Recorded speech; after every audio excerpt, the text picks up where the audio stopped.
मुल्क के education system के अंदर अगर बुनियाद में एक इदारे के रूहानी लोग नहीं बैठे, स्पिरिचुअल लोग नहीं बैठे, कटने मरने वाली सोच नहीं है उनके में, अपना जिस्म अपना खून अपना माल देने वाले लोग नहीं बैठे हुए, तो ये एजुकेशन कमर्शलाइज है। एक थिंक टैंक का काम पैसे की तरफ तवज्जो नहीं होती, एक थिंक टैंक का काम इल्म देना होता है, बैलेंसिंग करनी होती है। जब स्टेट ने ये जिम्मेदारी नहीं ली और प्राइवेट सेक्टर को आगे आना पड़ा, तो जब एजुकेशन के अंदर भी जो है ना पैसे बनाने की बारी आई, तो ऑब्वियसली कमर्शियल माइंडसेट आया उसके अंदर। और जब कमर्शियल माइंडसेट आया और जब पैसे कमाने का माइंडसेट आया, एजुकेशन नहीं, तरबियत कॉम्प्रोमाइज, लीडरशिप कॉम्प्रोमाइज, लीडर्स बनाने वाली सोच कॉम्प्रोमाइज।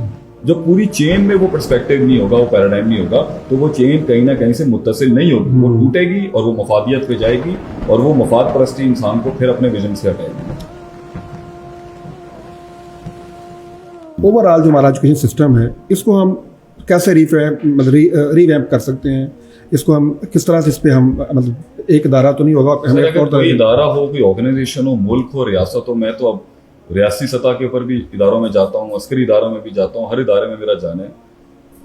हर चीज होती है कि वो लोग जो काम कर रहे हैं उनके पीछे माइंडसेट, थॉट और पर्सपेक्टिव, पैराडाइम, मकसद क्या है।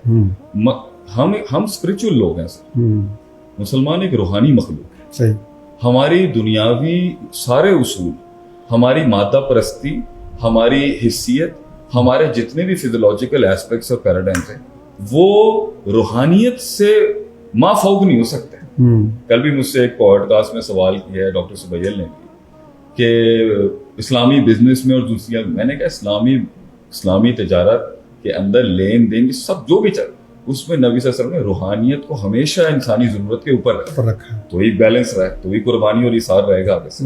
तो मुल्क के एजुकेशन सिस्टम के अंदर अगर बुनियाद में एक इदारे के रूहानी लोग नहीं बैठे, स्पिरिचुअल लोग नहीं बैठे हुए, कटने मरने वाली सोच नहीं है उनके में, अपना जिस्म अपना खून अपना माल देने वाले लोग नहीं बैठे हुए, तो ये एजुकेशन कमर्शलाइज होगी। ये एजुकेशन जब कमर्शलाइज होगी और जब इसको स्टेट सपोर्ट नहीं करेगी, तो फिर दीन की कोर्सेज को भी चार्ज करना पड़ जाता है। ऑफिशियली ये सब स्टेट के अंदर होना चाहिए था।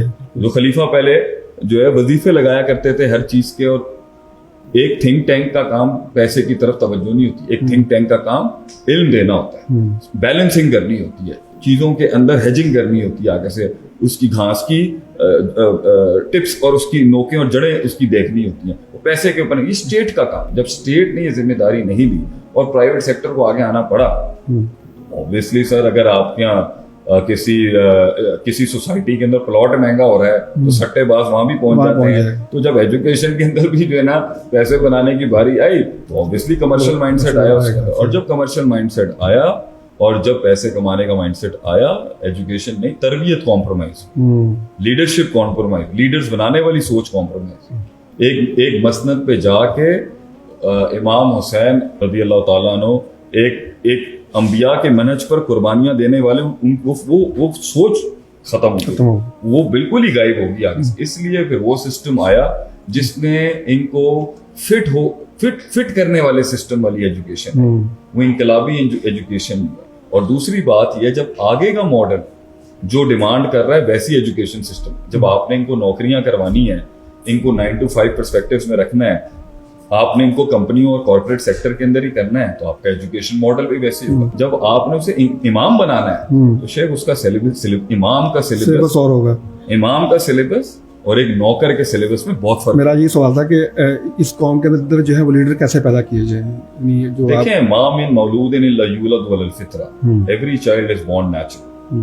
अल्लाह ने हर इंसान को फितरत पे पैदा किया, और फितरत में कोई इंसान कभी भी फी नफ्स ही कभी भी गुलाम नहीं। उसे अल्लाह ने अपनी कुव्वतों और अपने सारे इदराकात, एहसासात, जज्बात, अपने सारे इमोशनल इंटेलिजेंस, इंटेलेक्चुअल क्वोशंट्स, अपनी सारे इनर पर्सपेक्टिव्स के साथ आजाद बनाया। उसको अंदर कुव्वत इरादा, कुव्वत इस्तदलाल रखी थी। एक ताकत थी सोचने की, इदराक करने की, एक ताकत थी उसे नीयत में कन्वर्ट करने की। ये इंस्टीट्यूशंस होती हैं जिन्हें अल्लाह ने आगे जो फर्द जुर्म आयद हो रही है, वो अबवियत पर है, फ़अबवाह हो कि माँ बाप होंगे सबसे पहले रिस्पॉन्सिबल, युहव्विदानी और युनस्सिरानी और युमज्जिसानी और कमा क़ाल नबी सल्लल्लाहु अलैहि वसल्लम, वो होंगे जो इस कुव्वतों को परवान चढ़ाएंगे। फिर आगे तालीमी इदारे। तो सबसे बड़ी बात है, पूरी चेन के अंदर ही पूरी चेन में लिल्लाहियत नहीं है, पूरी चेन में रूहानियत नहीं है, पूरी चेन के अंदर मकसद नहीं है, पूरी चेन में मौत नहीं है कि एक दिन अल्लाह से मिलना है आखिरत। जब पूरी चेन में वो पर्सपेक्टिव नहीं होगा, वो पैराडाइम नहीं होगा, तो वो चेन कहीं ना कहीं से मुत्तसिल नहीं होगी, वो टूटेगी और वो मफादियत पे जाएगी और वो मफाद परस्ती इंसान को फिर अपने विजन से हटाएगी। तो पॉइंट यहाँ पर यही है कि जो बेस लाइन्स हैं वो बेस लाइन दीन है, वो बेस लाइन रूहानियत है, और उसी को सामने रख के जो है बच्चे की तकमील हो सकती है। अगर ये चीज़ें उसमें उतारी जाएंगी वो नेचुरली पहुंचेगा वहीं जहाँ उसे फितरतन होना चाहिए।